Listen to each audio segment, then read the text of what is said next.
I watched 47 people lose their jobs today. One by one, each termination felt like a punch to my chest as I sat frozen at my desk, fingers gripping my coffee mug so tight I thought it might shatter. The entire marketing floor had gone silent except for the sound of keyboards clicking nervously and the occasional sob from someone who'd just gotten the news. Ethan Reed, my boss. My secret obsession for the past 2 years, moved through the office like a predator. His perfectly tailored charcoal suit didn't have a single wrinkle despite the emotional carnage he was creating.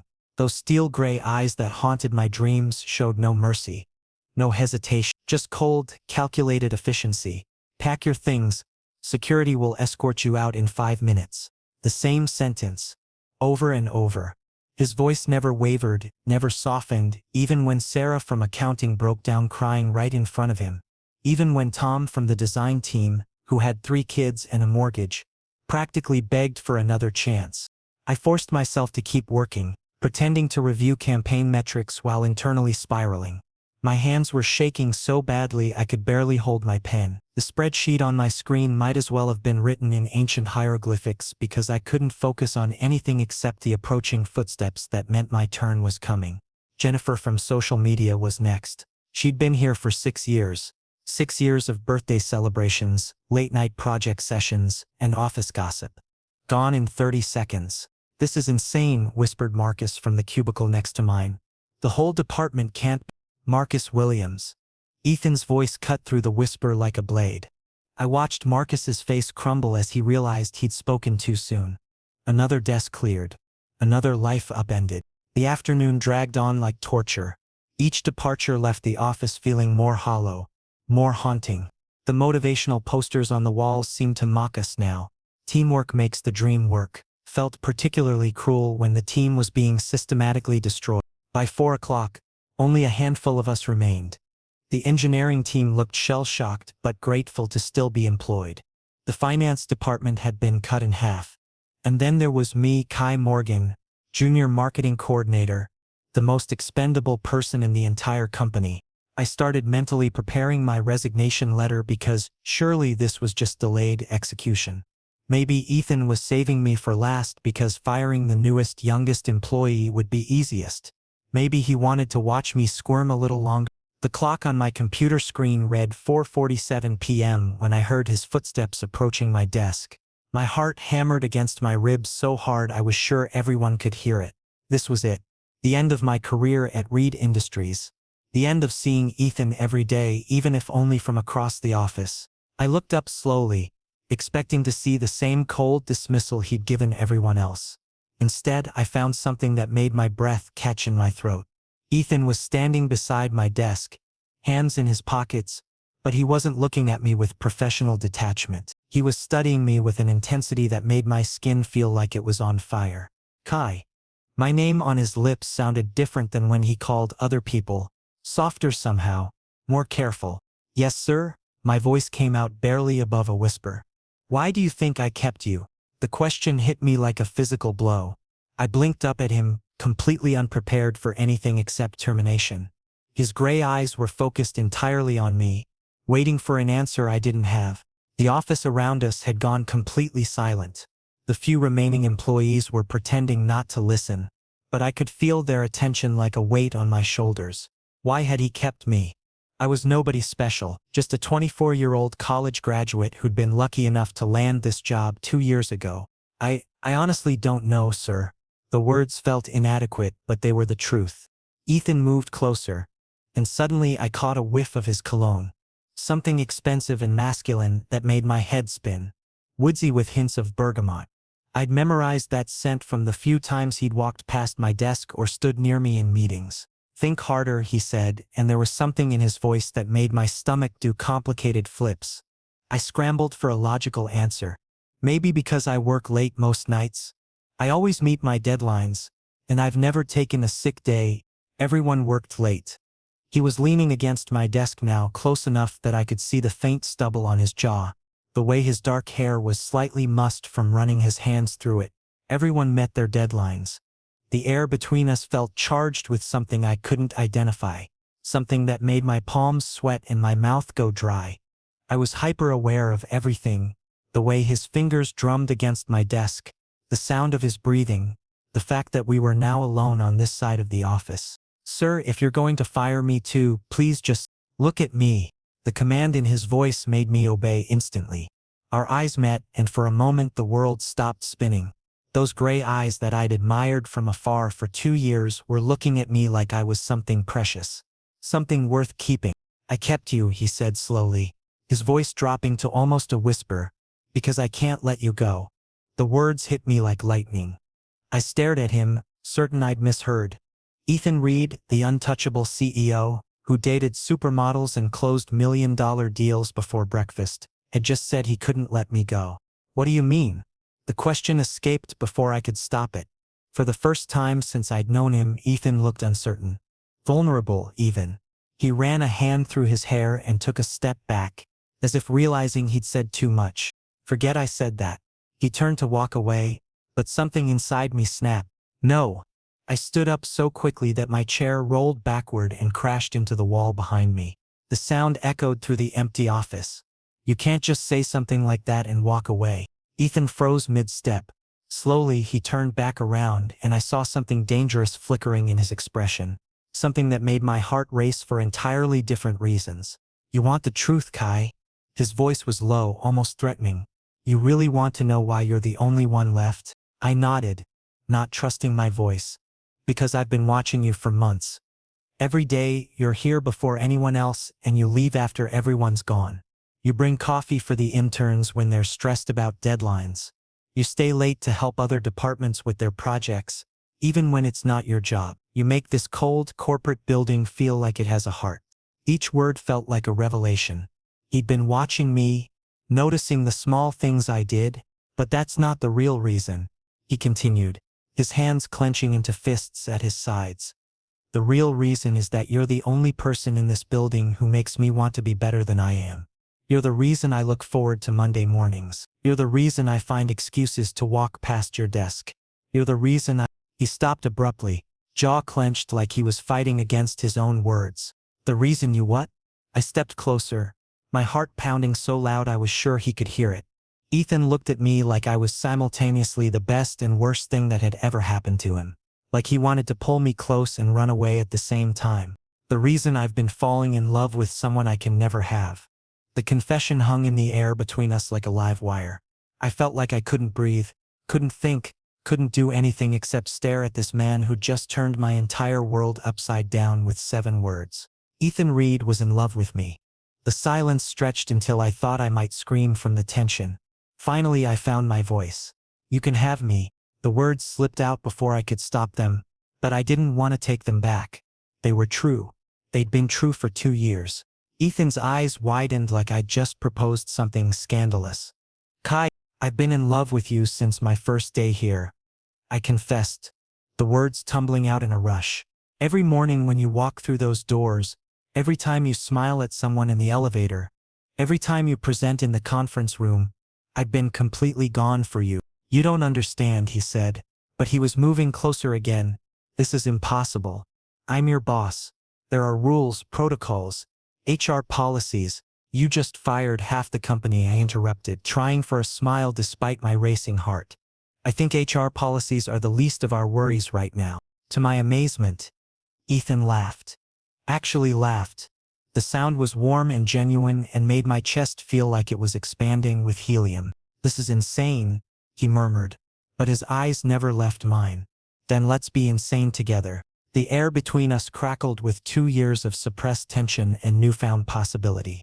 But even as I watched something shift in his expression, something hopeful and hungry and dangerous, I couldn't shake the feeling that this was just the beginning of something much more complicated than either of us was prepared for.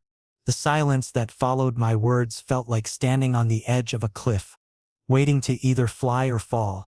Ethan's gray eyes searched my face like he was trying to memorize every detail, or maybe looking for signs that I was lying. "You don't know what you're saying," he whispered, but his voice lacked conviction. "I know exactly what I'm saying." I took another step closer, close enough now that I could feel the heat radiating from his body. "I'm saying that I've spent 2 years pretending not to notice how you take your coffee black but add sugar when you're stressed. I'm saying I've memorized your schedule so I know which elevator you'll take. I'm saying I've been completely hopelessly in love with you since the day you hired me. Ethan's breathing had become uneven.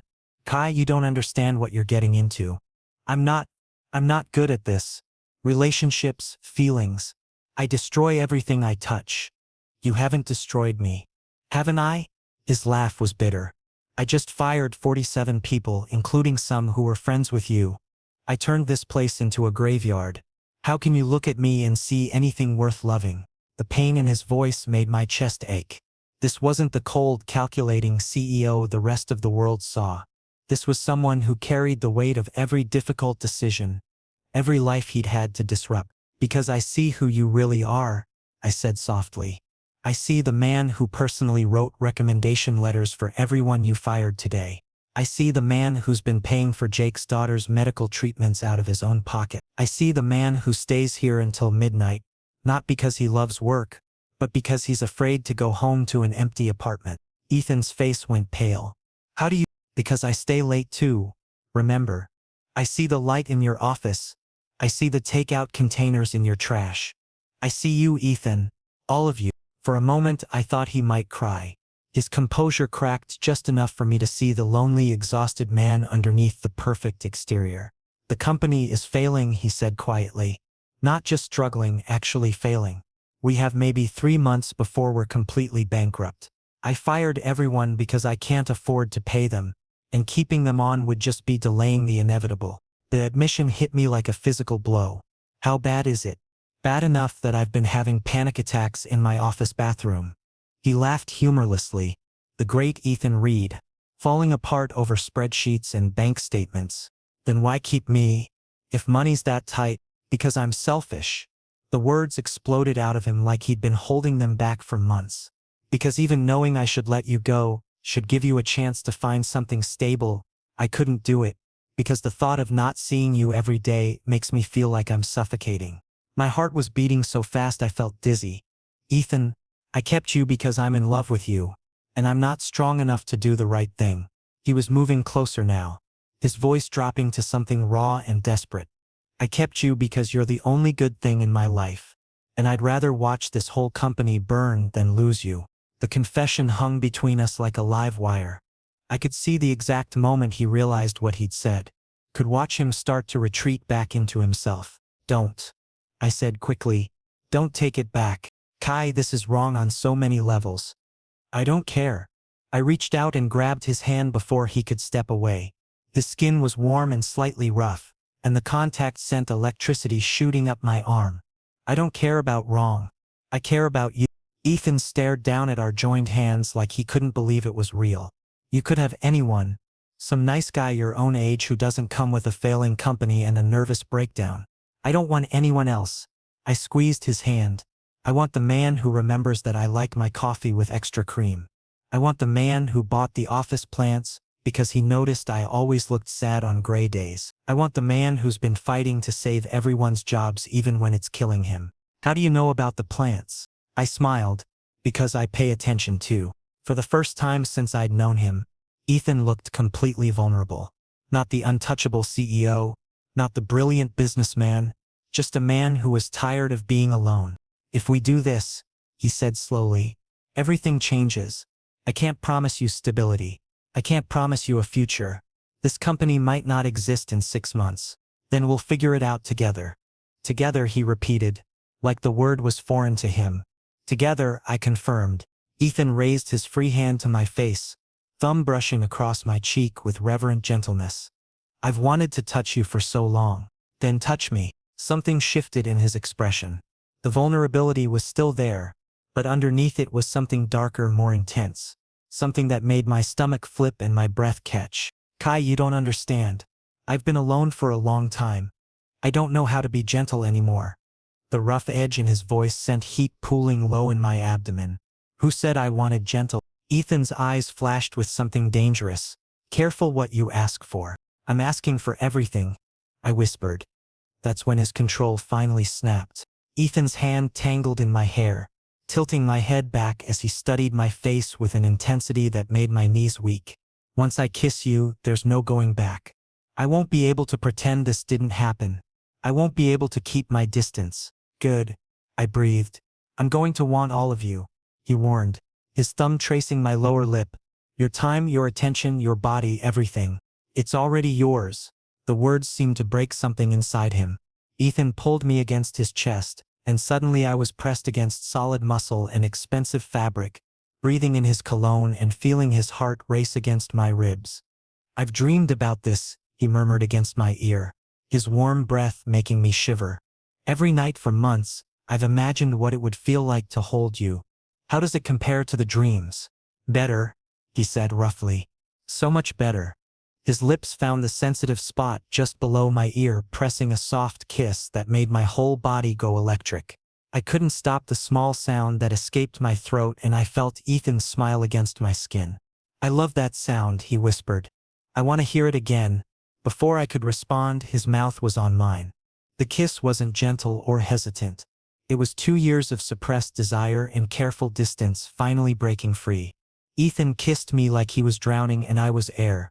Like he'd been starving and I was sustenance. His lips were soft but demanding, his hands possessive as they held me against him. I melted into him completely, hands fisting in his shirt as I kissed him back with everything I had. This was better than every fantasy I'd ever had, better than every dream that had left me aching and empty. When we finally broke apart, both of us were breathing hard. Ethan's hair was messed from my fingers, his lips slightly swollen and his eyes were dark with want.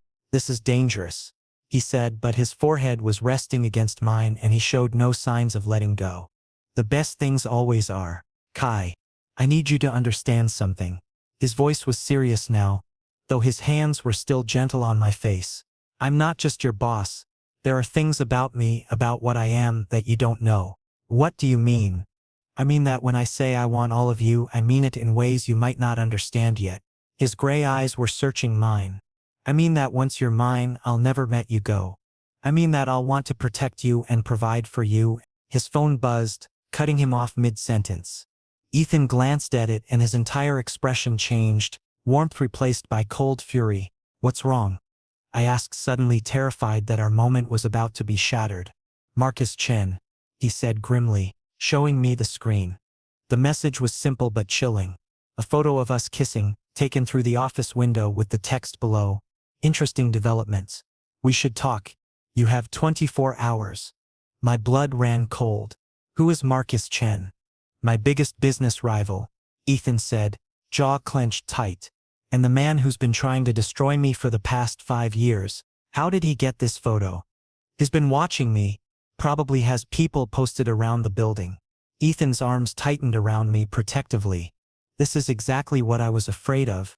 What does he want? Before Ethan could answer, his phone buzzed again. Another message from Marcus. That's a lovely little romance you have there. It would be a shame if everyone found out about the CEO who fired 47 people but kept his secret boyfriend.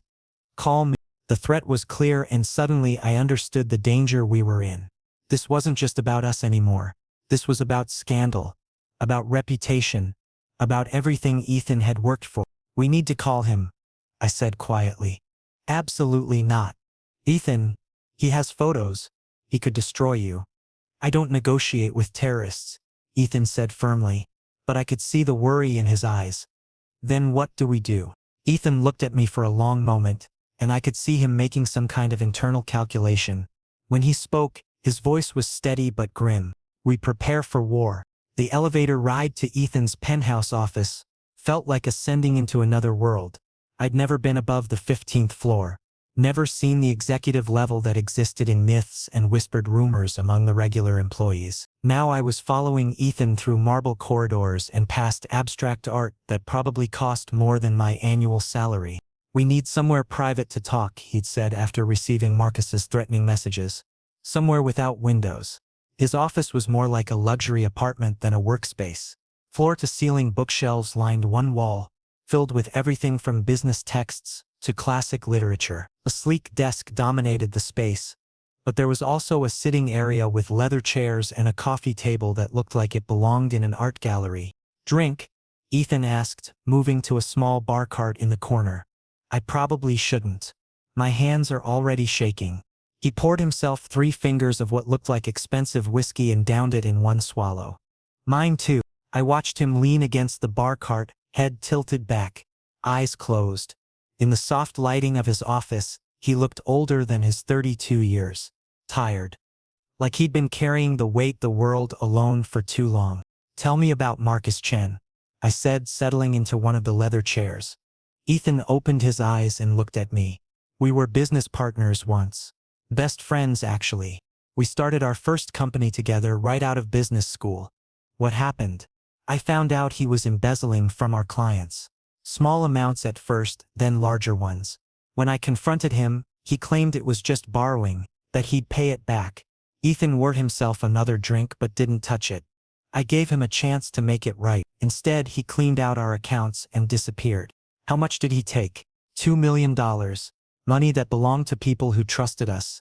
The pain in Ethan's voice was evident. I spent the next 3 years paying back every penny, plus interest. Nearly bankrupted myself doing it. That's why you're so careful with the company finances. That's why I don't trust anyone. He looked at me meaningfully. Didn't trust anyone. Until you. Ethan moved away from the bar, coming to sit in the chair across from me. You want to know why I really kept you, Kai? It wasn't just because I'm in love with you. It's because you're the first person in 10 years who makes me want to trust again. The admission hit me like a physical blow. Ethan, Marcus destroyed more than my finances when he left. He destroyed my ability to believe in people. Every employee, every business partner, every relationship. I've been waiting for them to betray me. He leaned forward, elbows on his knees. But not you. Never you. What makes me different? Because you see everything and you stay anyway. His gray eyes were intense, focused entirely on me. You've seen me at my worst, firing people, making impossible decisions, barely holding it together, and you're still here. Where else would I be? Anywhere. You could work for any company in the city. You're brilliant, Kai. Your campaign strategies are better than anything our senior staff produces. You should be running your own department, not filing reports for me. I blinked at him in surprise. You've been reading my work? Every word, every proposal, every creative brief, every strategy document you've submitted. I've read them all, usually multiple times. Ethan smiled slightly. Did you think I kept you around for your filing skills? Heat flooded my cheeks. I'm just a junior coordinator. You're brilliant, he repeated firmly. And Marcus is going to try to use that against us. How? Ethan stood and began pacing, his earlier vulnerability replaced by strategic thinking. He'll paint this as favoritism. The CEO keeping his secret boyfriend while firing everyone else. He'll say I promoted you, gave you opportunities, made decisions based on personal feelings rather than merit. But that's not true, isn't it? Ethan stopped pacing and looked at me. You think I would have noticed your work if I wasn't already infatuated with you? You think I would have given you the high-profile projects if I didn't want excuses to call you into meetings? The question made my stomach drop. Are you saying I didn't earn my position? I'm saying the lines got blurred a long time ago. Ethan ran his hands through his hair. I tried to be professional. I tried to treat you like any other employee. But every time you walked out my office with those bright ideas and that infectious enthusiasm, I fell a little deeper. So Marcus is right. This is favoritism? This is me trying to protect someone I love, Ethan said fiercely. This is me finally admitting that keeping you at arm's length was killing me. This is me choosing happiness over propriety for the first time in my life. The passion in his voice made my heart race. And if it destroys your reputation, then we'll build something new. Ethan, be serious. If this scandal breaks, let it break. He moved toward me with sudden determination. I'm tired of hiding. I'm tired of pretending I don't feel what I feel. The company will survive or it won't. But I can't survive losing you. Before I could respond, Ethan was kneeling in front of my chair, his hands covering mine. The touch sent electricity shooting through my entire nervous system. Kai, I need you to understand something about me. About what I am. What do you mean? My voice came out breathier than intended. I mean that my feelings for you go beyond normal attraction, beyond normal love. His gray eyes were searching mine intently. Have you ever heard of alphas and omegas? The question caught me completely off guard. Like in stories, in romance novels, not stories, reality. Ethan's thumbs were stroking across my knuckles, sending shivers up my arms. About 2% of the population carries the genetic markers. Most people don't know they have them unless they're tested or unless they encounter their match.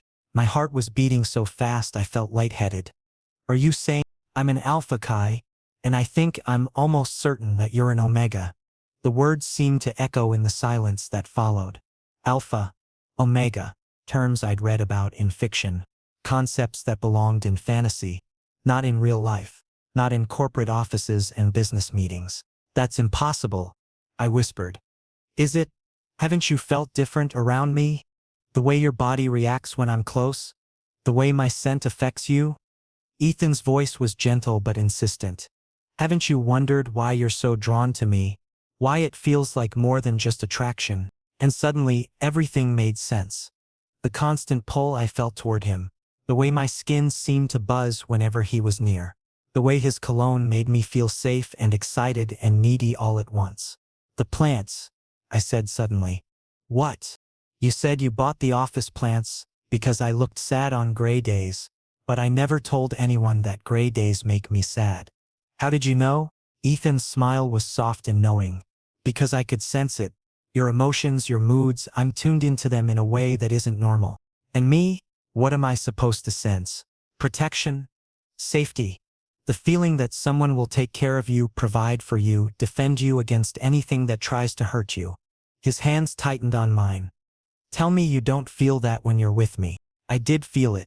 I'd felt it since the day I started working here, that inexplicable sense that Ethan Reed would never let anything bad happen to me.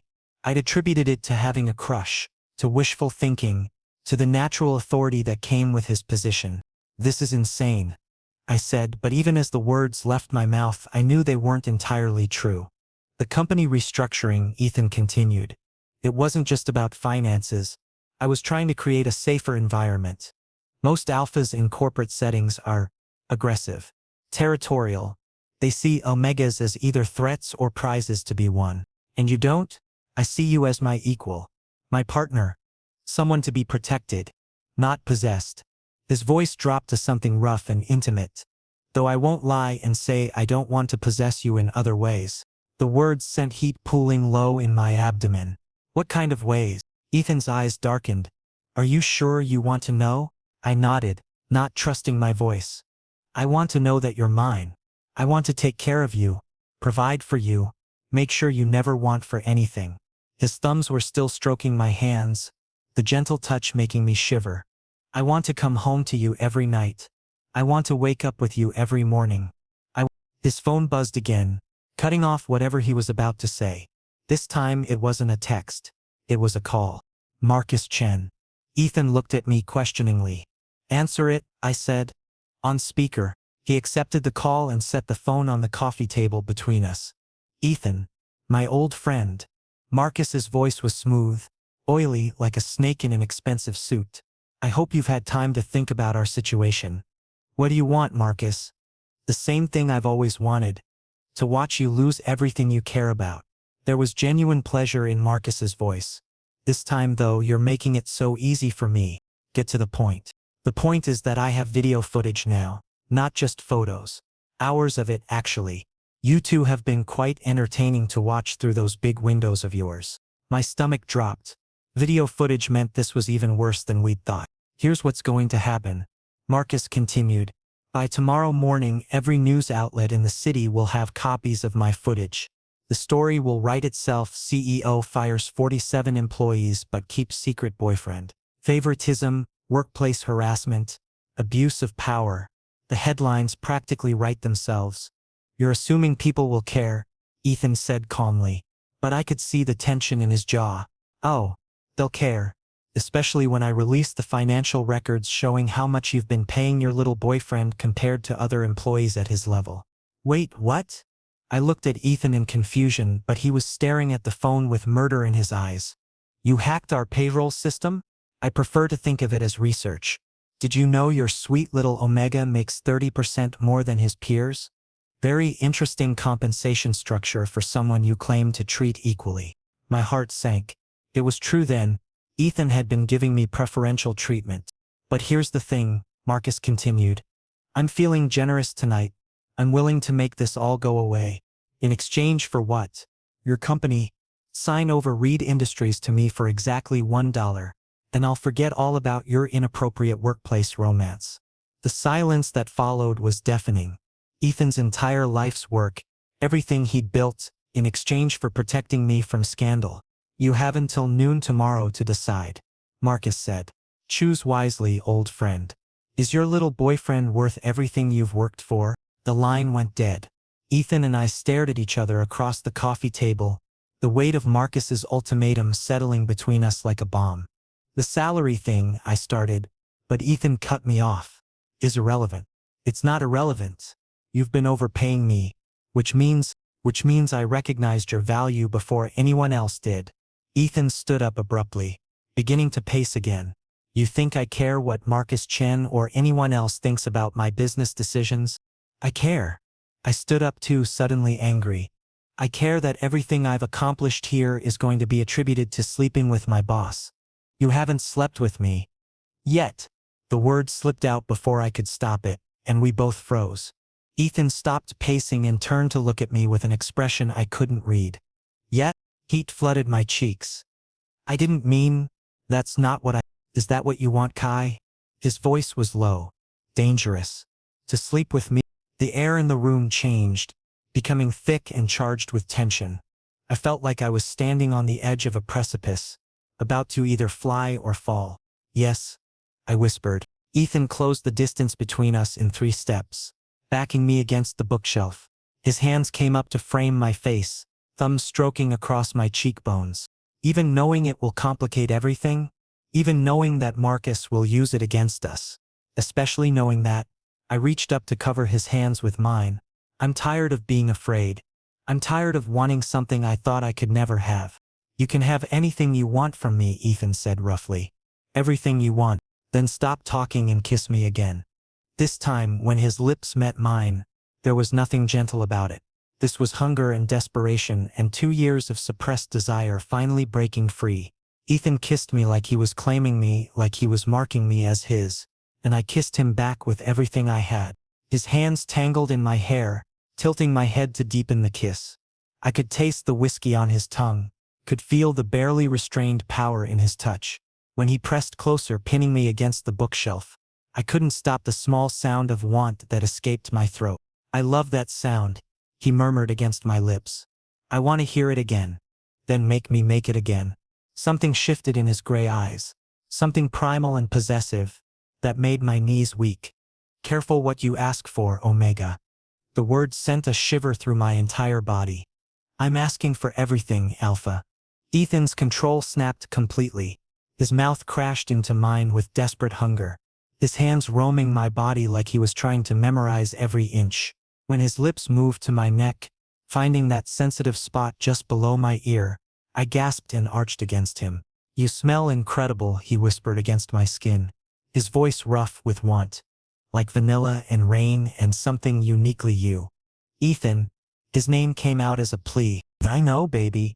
I know. His hands were everywhere, in my hair, on my waist, tracing the line of my jaw. I've wanted this for so long. How long? I managed to ask between kisses. Since the day you interviewed here, you were wearing that blue tie that brought out your eyes, and you were so nervous your hands were shaking. He pulled back to look at me, his gray eyes dark with desire. I knew I was in trouble the moment you smiled. You offered me the job on the spot. 'Cause I was already half in love with you and too stupid to realize it. His thumb traced my lower lip. Best hiring decision I ever made. Even if it destroys your company, especially if it destroys my company. Ethan's hands cupped my face gently. I'd rather have you and nothing else than have everything and lose you. The sincerity in his voice made my heart ache. You're not going to lose me. Promise me. I promise. Even when this gets ugly. Even when Marcus releases those videos and the whole world thinks you're just some gold digger who slept his way to the top. The thought made my stomach clench, but I met his gaze steadily. Even then, even when your family sees the headlines, When your friends question your integrity, when everyone you know assumes the worst about us. Each scenario he painted made the situation feel more real, more terrifying, but looking into his eyes, seeing the vulnerability there alongside the desire, I knew my answer hadn't changed. Even then, I repeated firmly. Ethan searched my face for a long moment, then smiled. The first genuine, unguarded smile I'd ever seen from him.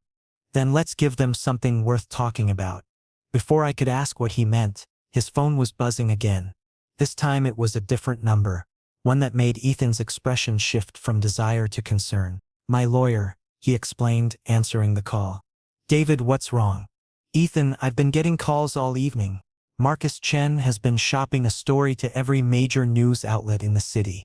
The voice on the other end was tense. He's not waiting until tomorrow. The story breaks in 6 hours. My blood ran cold. 6 hours meant the story would hit the morning news cycle, would be trending on social media by the time people were having their coffee. What exactly does he have? Ethan asked, his arm tightening around me protectively. Photos, video footage, financial records showing salary discrepancies, and interviews with several of the employees who were terminated today. They're painting it as a classic case of workplace favoritism and abuse of power. Interviews? I whispered. Some of your former colleagues are claiming they suspected the relationship for months. David continued. They're saying you showed obvious preferential treatment, that there were signs of an inappropriate relationship. That's not true, I said loudly enough for the phone to pick up. Mr. Morgan, I presume? We need to talk strategy. Both of you need to be prepared for what's coming. Ethan looked at me and I could see him making rapid calculations. We'll be right down. Wait, David said quickly. Don't come to my office. Marcus has photographers stationed outside my building. We need somewhere completely private. My apartment, Ethan said without hesitation. 20 minutes. After hanging up, we stood in silence for a moment, the weight of what was coming settling over us like a storm cloud. This is it, I said quietly. After tonight, everything changes. Everything already changed the moment I told you I loved you. Ethan pulled me close, pressing a soft kiss to my forehead. The question is, are you ready to face it together? I thought about my quiet life, my carefully maintained professional reputation, my family who would inevitably see the headlines. I thought about the scrutiny that was coming, the questions, the assumptions. Then I looked at Ethan, really looked at him. At the man who'd been carrying the weight of a failing company alone, who'd been so lonely he worked 16-hour days to avoid going home to emptiness, who'd just offered to give up everything he'd worked for to protect me. I'm ready, I said, and meant it completely. Then let's go face the storm. As we left his office together, Ethan's hand found mine in the elevator. The simple gesture felt like a promise, like a declaration of war against anyone who would try to tear us apart. Outside, the city sparkled with lights and possibilities. Somewhere out there, Marcus Chen was preparing to destroy us. Somewhere else, news producers were crafting headlines that would change our lives forever. But in that elevator, holding Ethan's hand and feeling the steady strength of his presence beside me, I felt something I'd never expected to feel in the face of impending scandal. Hope. Whatever was coming, we would face it together. And maybe, just maybe, we would come out stronger on the other side. Ethan's penthouse apartment was nothing like I'd imagined. I'd expected cold minimalism, all glass and steel like his office. Instead, I found warm hardwood floors, overstuffed bookshelves, and a kitchen that actually looked used. The only thing that screamed wealth was the floor-to-ceiling windows offering a panoramic view of the city lights. Surprised? Ethan asked, watching me take it all in. I expected more. CEO bachelor pad. Less. Home. I bought it furnished from the previous owner. Never had time to redecorate. He moved to the kitchen, pulling out coffee mugs. Besides, I'm rarely here long enough to care what it's like. David Martinez arrived exactly 20 minutes later. A slim man in his 50s with silver hair and sharp eyes that missed nothing. He carried a briefcase that looked like it could survive a nuclear blast and wore the expression of someone preparing for war. Gentlemen, he said without preamble, we have a problem. He opened his laptop on Ethan's dining table, and suddenly we were staring at a news website with our photo prominently displayed. The headline made my stomach drop. CEO's secret romance. Was love worth 47 jobs? It's already live? I whispered. This is just the beginning. David said grimly. Marcus gave them enough material for a week-long exposé. Photos, financial records, employee testimonials. He's built a complete narrative. I scrolled through the article, each paragraph making me feel sicker. Former colleagues I'd considered friends were quoted extensively, painting me as manipulative and Ethan as unprofessional. They described late-night meetings that sounded inappropriate, business trips that seemed suspicious, promotions they claimed I didn't deserve. This makes it sound like I seduced you for career advancements, I said, voice shaking. Which is exactly what Marcus wants people to think, Ethan replied. His jaw clenched. He's rewriting our entire relationship as a calculated scheme. The alpha-omega angle makes it worse, David added. He's using biological determinism to suggest you couldn't help yourself, Ethan, that you were driven by instinct rather than professional judgment. How does he even know about that? I asked. Medical records, David said simply. Both of your employment physicals included genetic testing. It's standard procedure for companies with alpha executives. You knew? I turned to stare at Ethan. This whole time you knew what I was? I suspected from day one, Ethan admitted. Your scent, your body language, the way you responded to my presence, all the signs were there. But I had it confirmed 6 months ago. 6 months. My voice rose. You've known for 6 months and didn't tell me? 'Cause I was trying to protect you. Ethan stood abruptly, beginning to pace. Do you have any idea what it's like in the corporate world for unmated Omegas? The assumptions, the harassment, the constant questioning of your competence? So you made the decision for me. I made the decision to keep you safe. By lying to me. Enough. David's sharp voice cut through our argument. Save the relationship counseling for later. Right now we need damage control. He clicked to another tab, showing social media feeds already exploding with commentary. Reed Industries was trending and not in a good way. The comments ranged from supportive to vicious, with most falling somewhere in the judgmental middle. Public opinion is split, David continued. About 40% think this is a romantic success story. 30% think you're both unprofessional.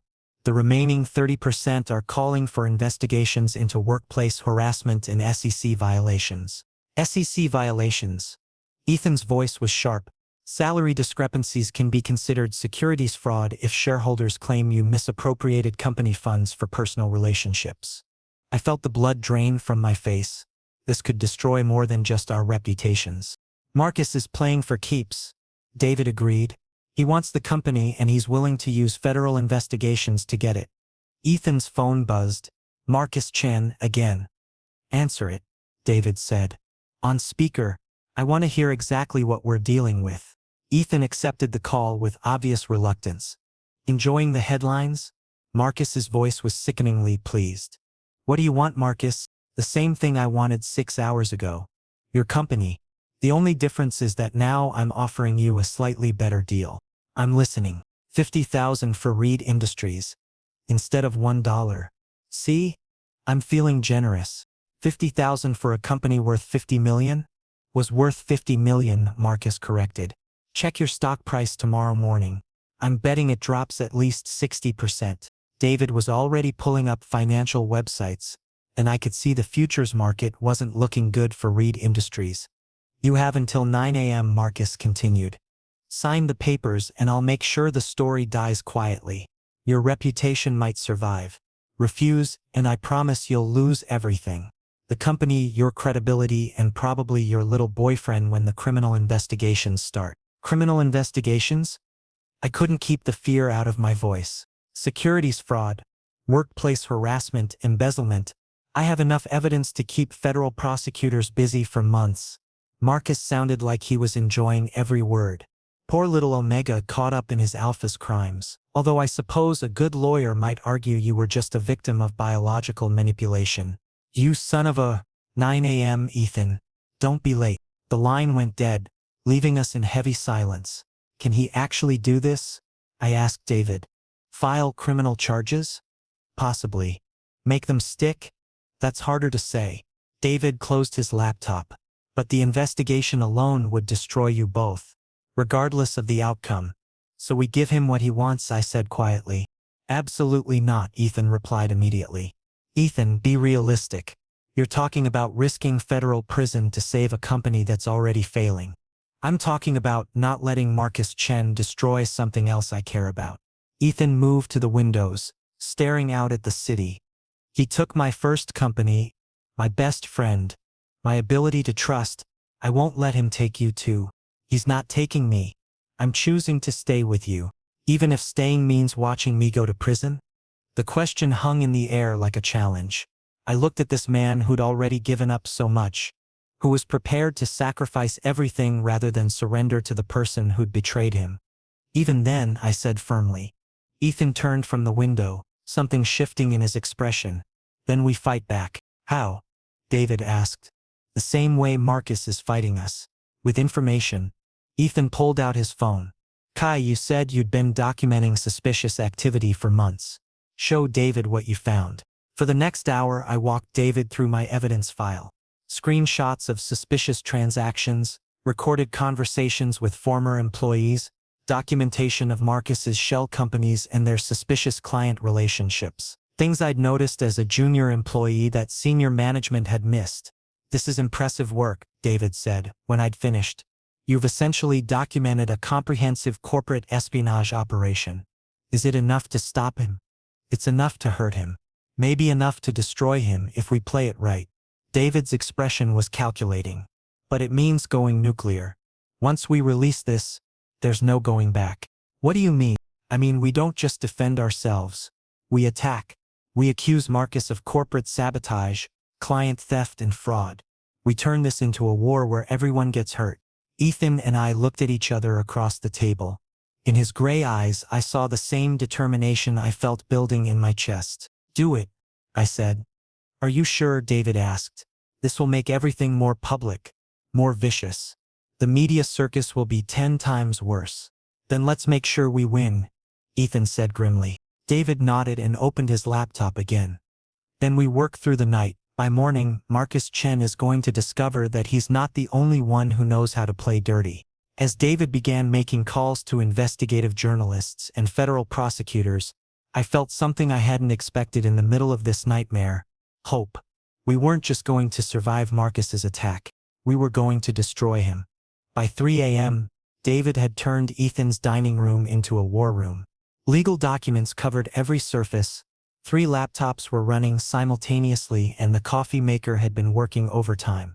I'd never seen corporate warfare up close before. It was terrifying and exhilarating at the same time. The Washington Post wants an exclusive, David announced, hanging up his phone. They've been investigating Marcus's shell companies for months. Your evidence gives them exactly what they need for the front page. What about the criminal charges? He threatened. I asked. I spoke with contacts at the FBI. They're very interested in your documentation of the client theft and money laundering. David's smile was predatory. Turns out Marcus has been on their radar for years.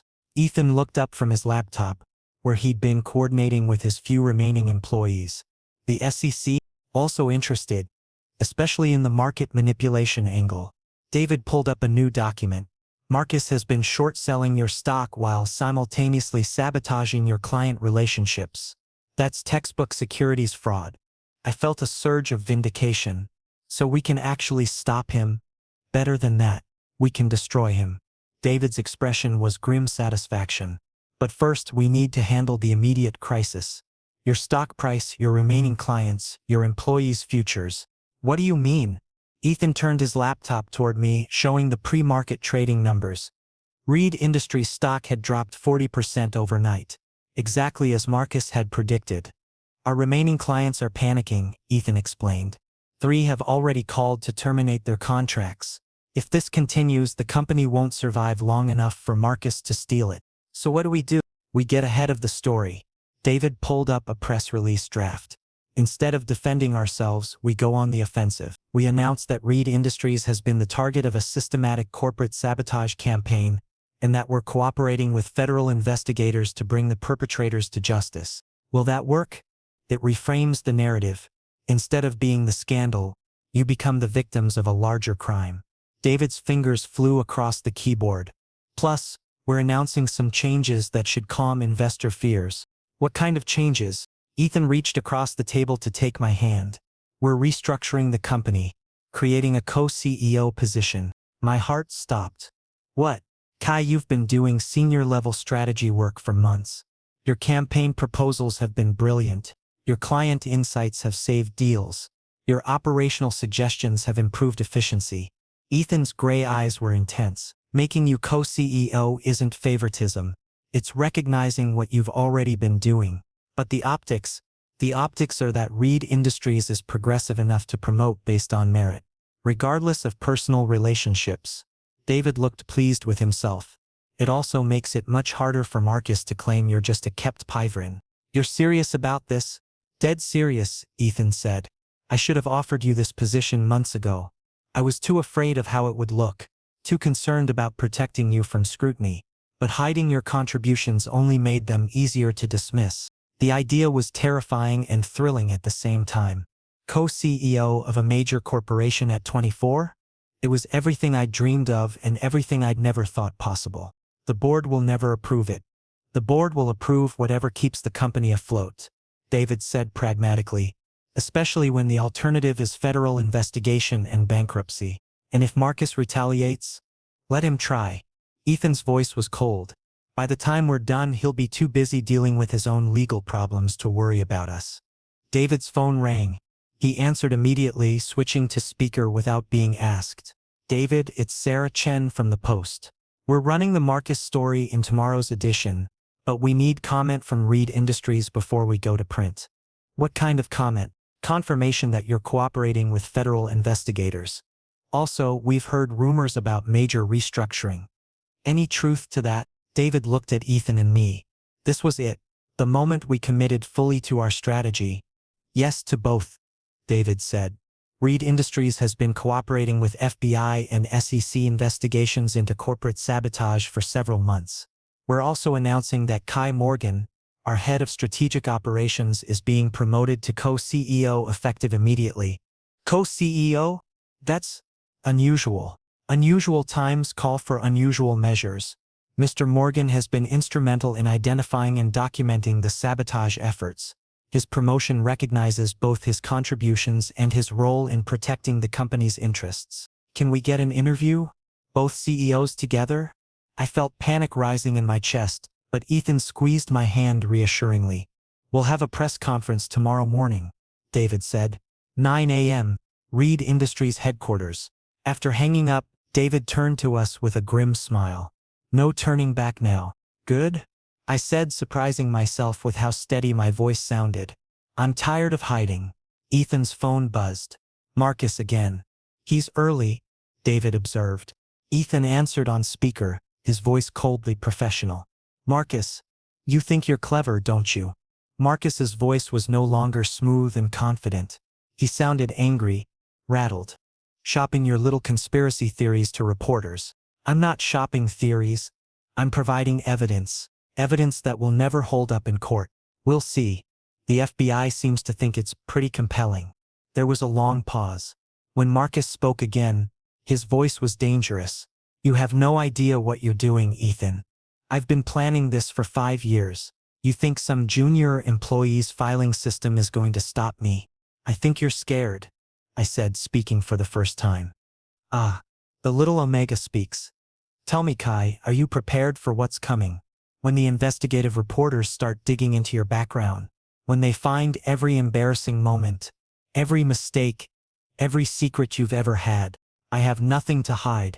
Everyone has something to hide. The question is whether your alpha will still want you when the world knows everything about you. That's enough, Ethan said sharply. Is it because I'm just getting started? Marcus's voice turned venomous. Enjoy your press conference tomorrow, Ethan. I'll be watching from the front row. The line went dead. He's planning something, David said immediately. Of course he is, Ethan replied. The question is what? It doesn't matter, I said, standing up. Whatever he throws at us, we'll handle it. Together. Ethan stood too, pulling me into his arms. Are you sure you're ready for this? Once we walk into that press conference tomorrow, everything changes. No more hiding. No more pretending we're just colleagues. I've been ready since the moment you told me you loved me. Even knowing that Marcus is going to try to destroy us both, especially knowing that. I looked up into his gray eyes, seeing the love and worry there. I'm not afraid of Marcus Chen. I'm not afraid of the media. I'm not afraid of what people will think. What are you afraid of? Losing you, I said honestly. That's the only thing that scares me. Ethan's kiss was soft and sweet. A promise and a seal all at once. You're never going to lose me, he whispered against my lips. No matter what happens tomorrow, no matter what Marcus does, you're stuck with me. Good, I whispered back. I like being stuck with you. David cleared his throat. Sorry to interrupt, but we need to prep for tomorrow. Kai, you'll need talking points about your promotion and your role in the investigation. Ethan, we need to coordinate with the FBI about what information you can share publicly. As we settled back into work mode, I felt a calm determination settling over me. Tomorrow would bring new challenges, new attacks, new attempts to tear us apart. But tonight, in Ethan's apartment with David's strategic mind plotting our defense, I felt something I'd never expected to feel in the middle of a corporate war. Confidence. Marcus Chen had no idea what he was up against. We weren't just fighting for a company anymore. We were fighting for our future, our love, our right to build something together without asking anyone's permission. And we were going to win. The press conference was scheduled for 9 a.m., but by 8:30, the lobby of Reed Industries looked like a media circus. News vans lined the street, reporters clustered around the entrance, and camera crews jockeyed for position. Through the building's glass facade, I could see Marcus Chen standing among the crowd, wearing an expensive suit and a satisfied smile. Ready? Ethan asked, adjusting my tie in the reflection of the elevator doors. No, I said honestly, but let's do it anyway. David met us outside the conference room, looking like a general preparing for battle. Last-minute update. The FBI made 3 arrests this morning. Marcus's people who were found with stolen Reed Industries data. The timing couldn't be better. Marcus? Still free, but his lawyers are scrambling. The market manipulation charges are serious. David's smile was sharp. Oh, and the stock price recovered 20% in pre-market trading. The investors liked the co-CEO announcement. I took a deep breath, trying to calm my racing heart. How do I look? Like a CEO, Ethan said firmly. Like someone who belongs here. Like someone who's about to change the corporate world, David added. The conference room was packed beyond capacity. Every major business publication was represented, along with local news stations and several bloggers with significant followings. The energy in the room was electric. Predatory, they smelled blood in the water and weren't sure whose it was yet. Ethan and I took our seats at the front table, and I was grateful for the solid weight of his presence beside me. Cameras flashed constantly, creating a strobe effect that would have been disorienting if I hadn't been so focused on what we came here to do. Ladies and gentlemen, Ethan began, his voice carrying easily through the room. Thank you for joining us today. I want to address the recent media coverage of Reed Industries and set the record straight about several important matters. The room fell silent except for the soft whir of camera motors. First, I want to introduce my co-CEO, Kai Morgan. Ethan turned to me with obvious pride. Kai has been instrumental in our company's strategic development over the past 2 years, and his promotion recognizes contributions that go far beyond what his previous title suggested. Hands shot up immediately. Questions were shouted from every direction, but Ethan held up a hand for silence. Second, Reed Industries has been the target of a systematic corporate sabotage campaign orchestrated by Marcus Chen and his associates. We have been cooperating with federal investigators for several months, and this morning's arrests represent significant progress in that investigation. The room erupted. Reporters were on their feet, photographers surged forward, and the noise level made it impossible to hear individual questions. Finally, Ethan continued, raising his voice above the chaos. I want to address the personal aspect of this story. The room went quiet again, waiting. Kai and I are in a relationship. That relationship began yesterday, after the termination of other employees, and it has been conducted entirely outside of working hours. Ethan's voice was steady, professional. Our company has strict policies regarding workplace relationships, and we have followed those policies completely. A reporter near the front raised her hand. Mr. Reed, how do you respond to allegations that Mr. Morgan received preferential treatment? I respond by pointing to his work. Ethan said simply. Kai's strategic recommendations have increased our client retention by 30%. His operational improvements have reduced costs by 15%. His campaign strategies have generated over $10 million in new business. If that's preferential treatment, I'd like to give it to more employees. Another hand. Mr. Morgan, what's your response to former colleagues who claim you used your relationship for career advancements? I leaned forward to the microphone, trying to keep my voice steady. I'd say they're entitled to their opinions, but the work speaks for itself. Every project I've completed, every recommendation I've made, every strategy I've developed, is documented and available for review. I'm proud of my contributions to this company, and I'm honored to continue leading it forward. What about the Alpha-Omega dynamic? The question came from somewhere in the back. How does that affect your professional relationship? Ethan and I exchanged a look. This was the question we'd been dreading and preparing for. It doesn't, I said firmly. My value to this company has nothing to do with my biology and everything to do with my skills, my work ethic, and my results. But surely the biological imperative, there is no biological imperative that makes me less capable of strategic thinking or leadership. I interrupted, feeling a surge of anger. The suggestion that Alpha-Omega relationships are somehow less legitimate or more manipulative than any other relationship is both scientifically unfounded and personally offensive. Ethan leaned toward his microphone.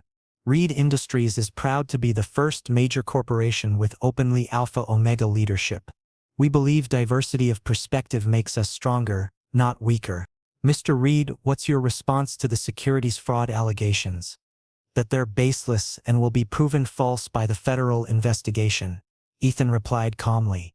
The real securities fraud was committed by Marcus Chen and his associates, who have been manipulating our stock price while stealing proprietary information. Do you have proof of these allegations? The FBI has the proof. We've been providing evidence for months. The questions continued for another 20 minutes, covering everything from our business plans to our personal relationship to the ongoing federal investigation. By the time David called an end to the conference, I felt wrung out but oddly exhilarated. How do you think it went? I asked as we made our way back to the elevator. Better than expected, David said. You both came across as professional, prepared, and credible. The Marcus arrest timing was perfect. What happens now? Now we get back to work, Ethan said. We have a company to run. The elevator doors opened and I was surprised to find Sarah from accounting waiting inside. She'd been one of the employees terminated yesterday, one of the people quoted in the negative articles about our relationship. Sarah, I said awkwardly, I didn't expect to see you here. I came to apologize, she said quickly. And to return this, she held out a flash drive. Marcus's people offered me money for inside information about the company. I took it and I've been passing along financial data for months. But after seeing the news this morning, after learning about the federal investigation, you want to cooperate, David said, taking the drive. I want to make it right. What Marcus is doing, what I helped him do. It's wrong. You didn't deserve this. I looked at this woman who'd been my colleague for 2 years, who'd shared coffee breaks and deadline stress and office birthday parties, who'd betrayed the company we both worked for and then publicly criticized my relationship with Ethan. Thank you, I said simply. I'm sorry, Kai. About the interview, about the things I said. I was angry about losing my job and Marcus made it easy to blame you and Ethan instead of the real problems. Apology accepted. After Sarah left, the three of us rode up to Ethan's office in comfortable silence. The morning had been intense, draining, but ultimately successful. The stock price is up another 10%, David announced, checking his phone. The market likes the story. What about Marcus? Radio silence since this morning. I think he's finally realized he's in over his head.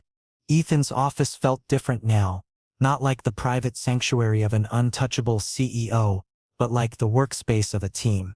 Our workspace. I settled into the chair across from his desk, and for the first time in 2 years it felt like exactly where I belonged. So, I said, grinning at Ethan, co-CEO. Think I can handle it? I think you've been handling it for months without the title. His gray eyes were warm with pride and love. I think you're going to be brilliant. We're going to be brilliant, I corrected. Together, he agreed. Outside the office windows, the city stretched out before us, full of possibilities and challenges and the promise of a future we'd build side by side. Marcus Chen was still out there somewhere, probably plotting his next move. The federal investigation would continue. The media attention would eventually die down but never completely disappear. But in that moment, sitting in our office and planning the future of our company, I felt something I'd never expected to feel after the chaos of the past 24 hours. Peace. We'd survived the storm. More than that, we'd emerged stronger, more united, more determined than ever to build something lasting together. The junior marketing coordinator who'd been in love with his untouchable boss was gone. In his place was a co-CEO who'd found his equal, his partner, his home. And this was just the beginning.